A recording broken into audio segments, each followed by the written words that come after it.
Bom dia, queridos, paz do Senhor Jesus. Vamos trazer mais uma reflexão.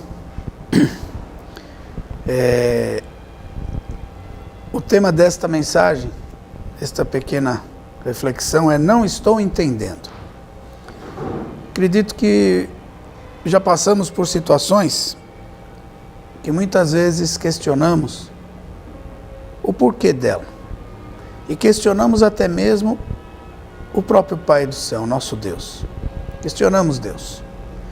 E Isaías 55, versículo 8 e 9 diz assim: pois os meus pensamentos não são os pensamentos de vocês, nem os seus caminhos são os meus caminhos, declara o Senhor.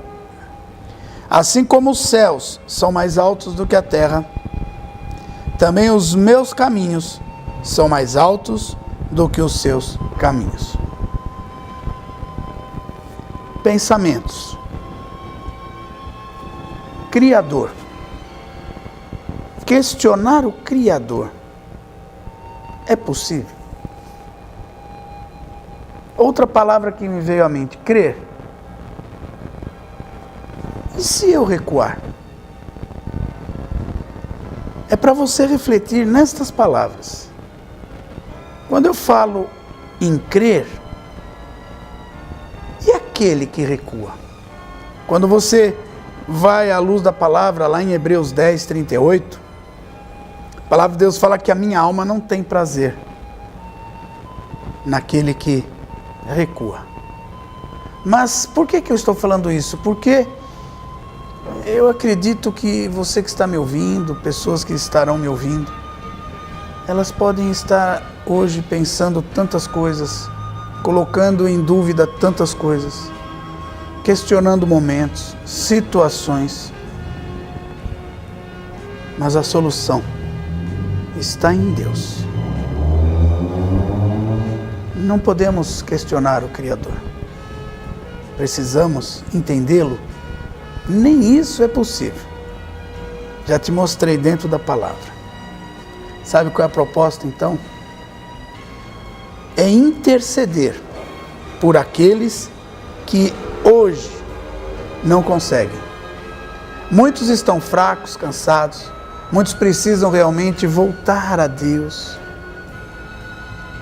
E esta é a proposta: orar, falar com Deus.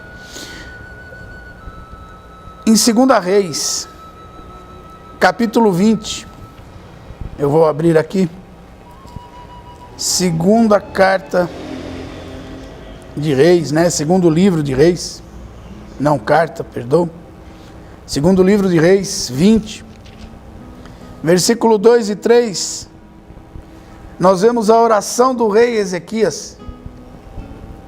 Então, muitas vezes, a dificuldade que estamos passando, os problemas que estamos passando, o momento que questionamos, pensamentos que vêm à minha mente, Criador, se eu realmente creio, tudo isso.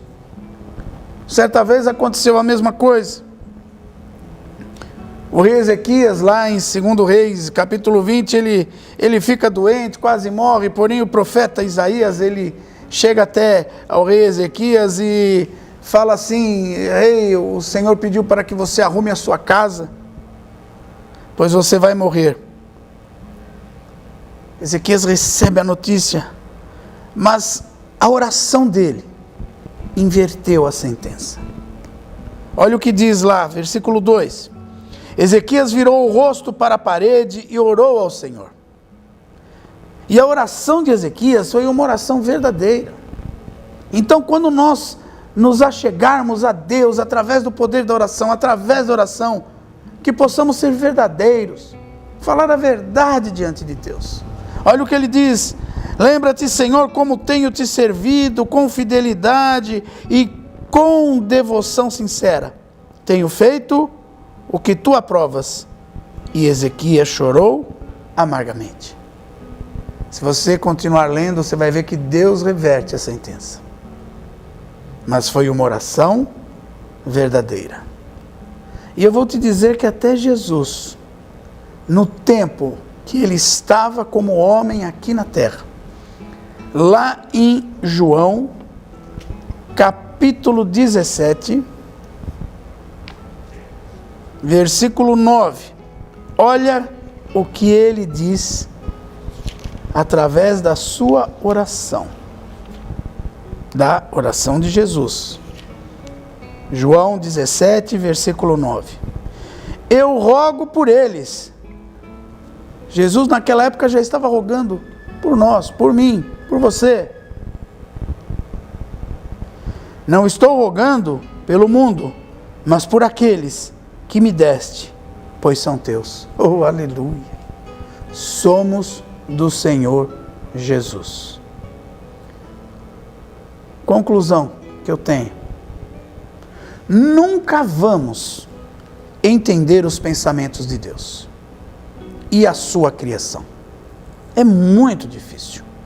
A criação não tem como questionar o Criador. Seria como o vaso de barro perguntar ao seu Criador, o oleiro, por que ele me fez assim. Mas hoje, a nossa relação, por causa de Jesus Cristo, temos através da fé como chegar a Deus, o nosso Criador, e pela oração falar com o nosso Deus, Criador e Pai. Isso mesmo, Pai. E levar a memória do nosso Pai, que podemos crer que o Senhor muda histórias e só Ele pode mudar. Por isso, eu vou crer, continuar crendo em suas promessas e que o meu Deus, Criador e Pai, é especialista em milagres. Eu não sei a situação que você está passando, eu não sei o momento que você está passando, mas é por intermédio de Jesus Cristo nós somos chamados de filhos. Por isso vou pedir ao meu Pai que Ele possa mudar a sentença de morte, de derrota, de desânimo, e que Ele traga vida, vida em abundância, e que seja tudo isso para a honra e glória do nome de Jesus Cristo. Termino lendo Isaías 64, versículo 8. Olha que coisa linda. Isaías 64, versículo 8.